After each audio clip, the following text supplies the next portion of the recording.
Hello, and thanks for joining us for today for another live broadcast of SMTV on this Tuesday afternoon. Hope you had a nice holiday weekend, everybody. I'm Duncan Gilman. And I'm Jonathan Sellers. You know, it's still good to see Google Plus news, even though we've seen Pinterest and other social platforms kind of move forward in the pack. Google Plus is still launching business tools, and I think the key here is how they're going to integrate with current Google tools to really push Google Plus forward. Yeah, you know, Google Plus, they may be a little down, but they're not out. You know, they Right. definitely keep innovating, keep coming up with great tools and ideas to help sort of distinguish themselves in the social media realm. And so, you know, obviously they're trying to figure out different ways where they can attract people to come to and use their social network. So some of the tools, like we were discussing earlier, seem to be quite innovative. And you know, like the Hangouts, for example, we talked about that might, you know, bring us there at least. Yeah, I think so. I mean, there are three of these great new tools mentioned on the Mashable article here, but the last one I think is really key because it's Hangout and calendar integration. And between Gmail and Google Calendar, I think these are two of the biggest tools that Google has made available that just have huge adoption around the world. And I think to now integrate something like Hangouts, which I love, and I think we always come back to talking about that when we talk about Google Plus, because it's such a great feature, to have that integrate with Calendar and maybe some of these other platforms that we've come to know and love, I think that could really push it forward. Now, Duncan, we know your calendar, since you're so popular, is filled with Google Hangout times. When am I going to get invited to one? That's all I'll send you an invite. Okay, that sounds good. Want to remind you, anytime you have a question or a topic you'd like us to discuss on the broadcast, please send it over to us. You can email us your questions to questions@splashmediau.com, or you can tweet them to us by using the hashtag SMTVQuestions. Let's get started with our first question from Stevie. Stevie wants to know, how often should I change my graphics on my social media platforms? Well, Stevie, that's a great question. And, oh, Stevie wonders. That's a great question. We were talking, Duncan and I, that really depends on sort of your company and what type of promotions you offer. Usually we change our cover photos with some of our clients to help promote those promotions and specific giveaways that we're offering, but definitely you want to keep your logo the same. I mean, obviously when you choose your logo for your company, you want it to be timeless, so unless you make some drastic changes to your logo or change your brand name or something like that, you would never want to adjust that. But for your backgrounds and for your cover photos, you'd always want to keep it timely and fresh, keep it looking nice and clean and neat and fresh, and incorporating your colors and make it vibrant, make it stand out. What would you suggest, Duncan? I think those are great suggestions. And in fact, I pulled up a sample while you were talking about those.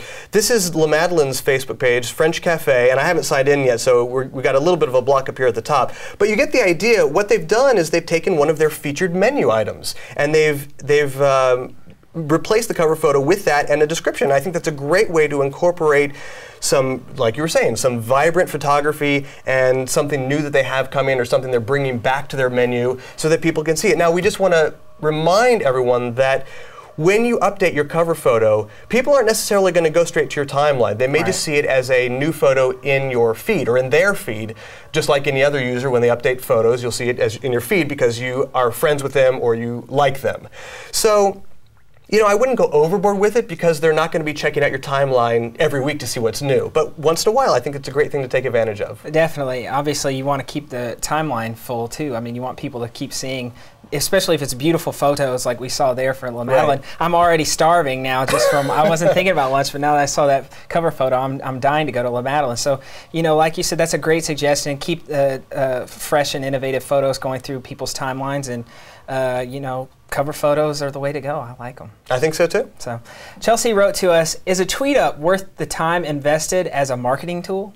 I think any time you can offer something of value to your community, it's worth the time. And a Tweetup is a great example of that. Have a certain time where everybody meets on Twitter. Use a hashtag that everybody has agreed upon ahead of time. And I think it's a great resource to bring people together, either from your industry or from your bank of potential customers. Bring them all together, answer questions. And a Tweetup, of course, refers to Twitter. But these virtual events, they don't have to be on Twitter. I know of a couple of Facebook pages that do a great job of using comments for this purpose. So at a certain time every week, they'll have a question of the day or a topic related to their industry, and then all the comments below can be questions from their customers on that particular topic, and then the page itself will go through and answer them. And I think it's a great use of the same concept. Right, and like you said earlier, Duncan, just make sure you're bringing value. I mean, if you're bringing value, then these tweet-ups are definitely worthwhile. You know, maybe sometimes they get overused,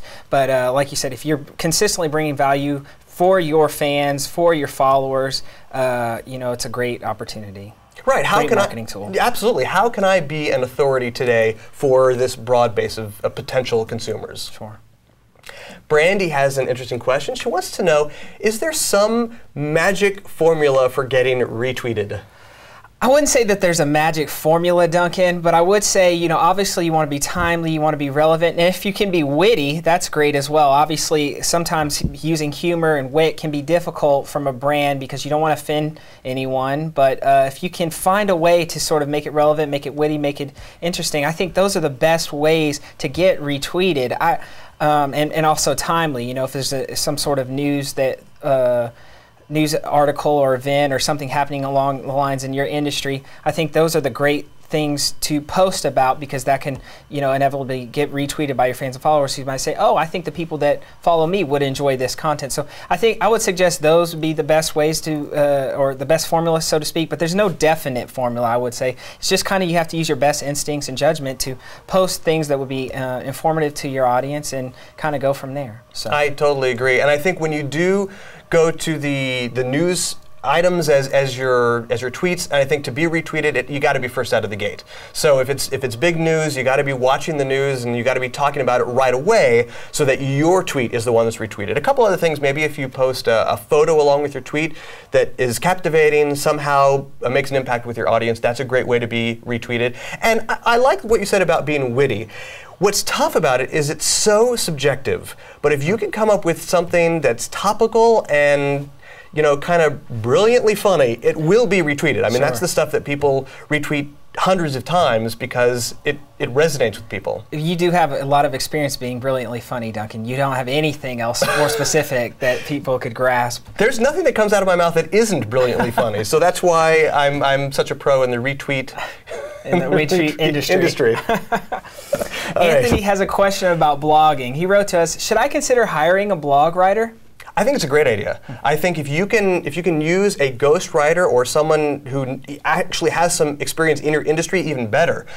Because blogging does take time, and if you have the resources to devote to it time-wise, great. If you don't, but have maybe a little extra money you can put toward buying some posts, there's nothing wrong with that. Just make sure you outline ahead of time exactly how you want the post to be structured. I think that's going to be the key. Sure, and what you want from it. Obviously, you know, we don't want to dissuade people from blogging because they are the experts. I mean, if you have blog posts to put out there, that's great, but we all know how busy people's schedules are, how time gets filled with, you know, extra, you know, curricular activities, bringing the kids to work home or bringing them to school or soccer games or whatever. So having a blogger to provide that additional content will only help boost your SEO rankings if they're optimized properly, and also will only increase the amount of content that will keep people coming to your blog over and over again because it'll be relevant, timely, interesting, informative content. And so if you find yourself having a difficult time putting out blog posts regularly, hiring a blogger is definitely the way to go. I would say, you know, piggybacking on that, even if you have the time to write some blogs, if you can hire someone to fill in the gaps and have some other ones come in to just to keep that content going, I think that's going to be even more beneficial because you'll have that much more content ready to go. And I think, like you were saying, you just have to make sure that you're giving your writer enough information. Right. If you can do some research ahead of time, you've got, because you know your industry, you've got the trade publications, the magazines, the insider knowledge that they're not going to have necessarily.